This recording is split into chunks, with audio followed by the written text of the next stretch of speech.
Happy New Year! We have finally gotten through 2022, which happened to be one hell of a year. So, what will 2023 bring? Is it more pain or a year of peace? 2022 has been littered with many happenings, such as Russian invasion of Ukraine, the ongoing COVID-19, Queen Elizabeth death, and Argentina winning the World Cup. Amidst all this, three themes stood out when we talk about events that spooked market in 2022. Number 1. Inflation and central banks raising rates globally. The COVID-19 pandemic has caused a supply chain crunch, leading to increased costs for goods and services. This was exacerbated by the Russian invasion of Ukraine, causing commodity prices to rise. All of this has led to demand pull inflation as people sought alternatives such as renting houses or finding new sources of energy. In response, central banks around the world have raised rates in an attempt to curb inflation. However, it is uncertain if this will be effective in addressing the supply push inflation. Moreover, as the world begins to reopen and adapt to living with COVID-19, people are seeking larger homes and spending more, which could fuel further inflation. The market has been affected by the news of inflation and rate hikes, with fears of a potential recession as many countries' GDP have contracted or shown signs of contraction. Number 2. China's zero COVID policy and housing crisis. The emergence of the more transmittable Omicron has posed a challenge to China's zero COVID policy. This, coupled with a 2-month lockdown in Shanghai, has disrupted both industrial and services activity. Real estate market in China has also struggled, with large developers like Evergrande accumulating large amount of debt and causing construction delays and angry homebuyer who decided to stop paying mortgages. All this spoke the market as Chinese equities continued their decline since 2021. October saw President Xi Jinping securing a historic third term as the Chinese leader, bringing a sweep of changes to the leadership position. Since then, the Chinese government has implemented measures to address the challenges posed by COVID-19 and housing crisis in the country. These measures include relaxation of restriction, support for the property sector, and assistance for homeowners. Recently, China has also announced that it will reopen its borders and no longer require quarantine as of 8 Jan 2023.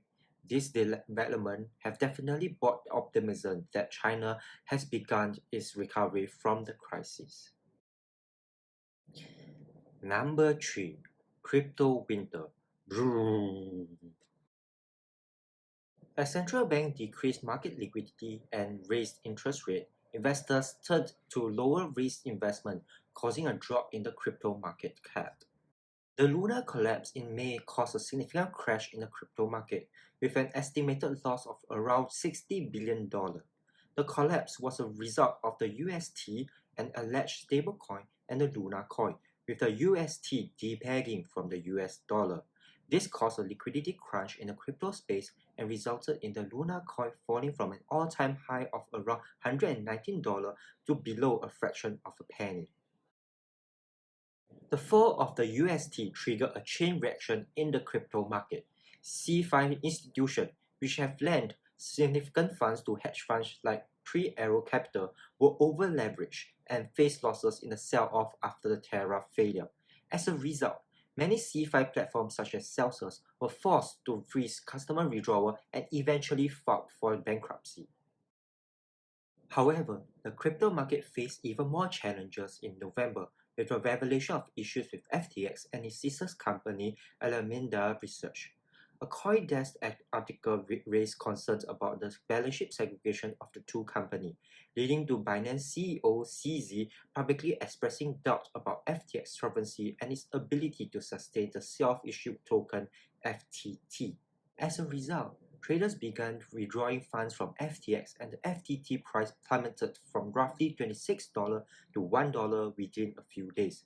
FTX was forced to pause customer withdrawal and was ultimately discovered to be insolvent due to the commingling of customer deposits and funds. The company filed for bankruptcy protection in November. On 12 December, authorities in the Bahamas arrested FTX CEO Sam Bankman-Fried at the request of US government to extradite him for 8 criminal charges including wire fraud and conspiracy to defraud investors. Definitely not a good end to the year for many crypto hodlers. Well, I guess the only positive for this year was that we finally see Ethereum merge, which saw Ethereum network move from proof of work consensus mechanism to proof of stake mechanism on the 15th of September. Overall, 2022 was a challenging year for market participants. As we entered 2023, it remains to be seen whether this trend will continue or if we will see a turning point. Here are 3 themes that Nosy Nerdz expects.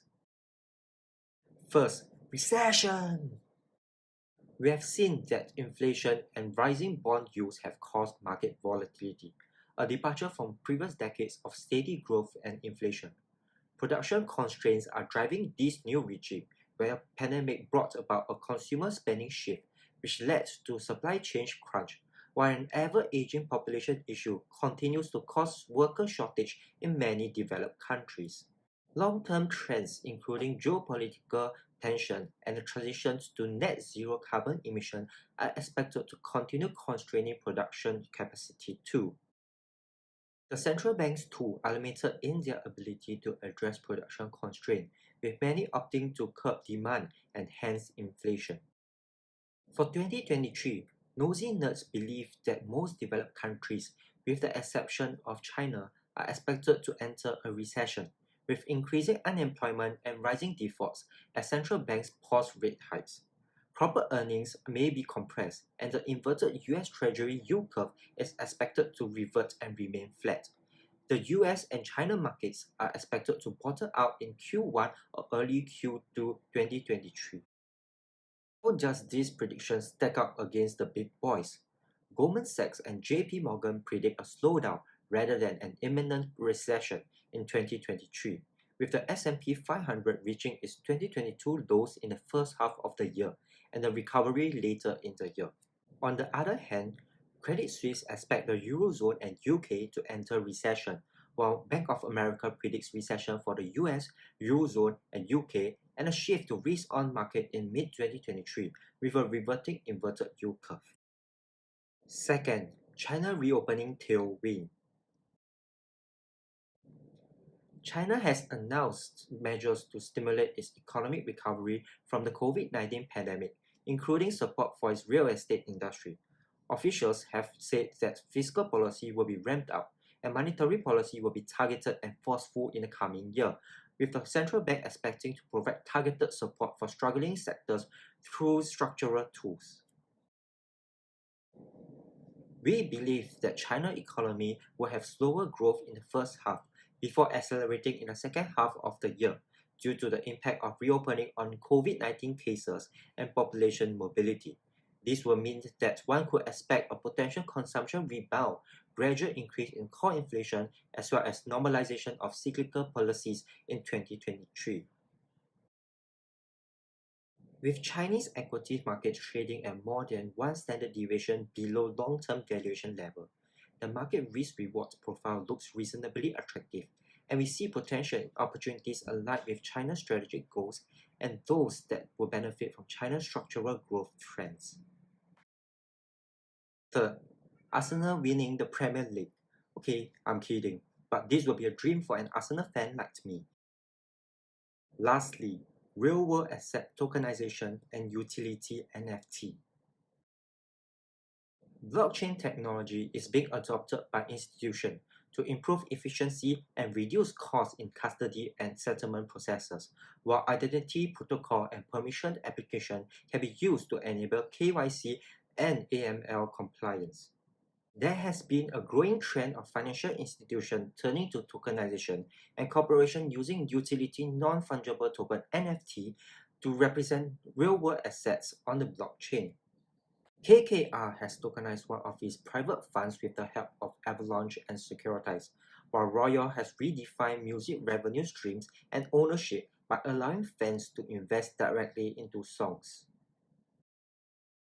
In 2023, we may see expansion in areas such as utility NFT and real estate tokenization, as well as an increase in startups bringing traditional finance institutions into the crypto space in a compliant manner. And that's all for my prediction. So, what do you think will happen in 2023? Will the end of the tunnel be in sight, or will we face more difficulty? Let me know by commenting down below. Thanks for watching. I hope you enjoyed this video and found it helpful. If you do, I would appreciate it if you hit the subscribe button and share this video with your friends. Until next time, take care.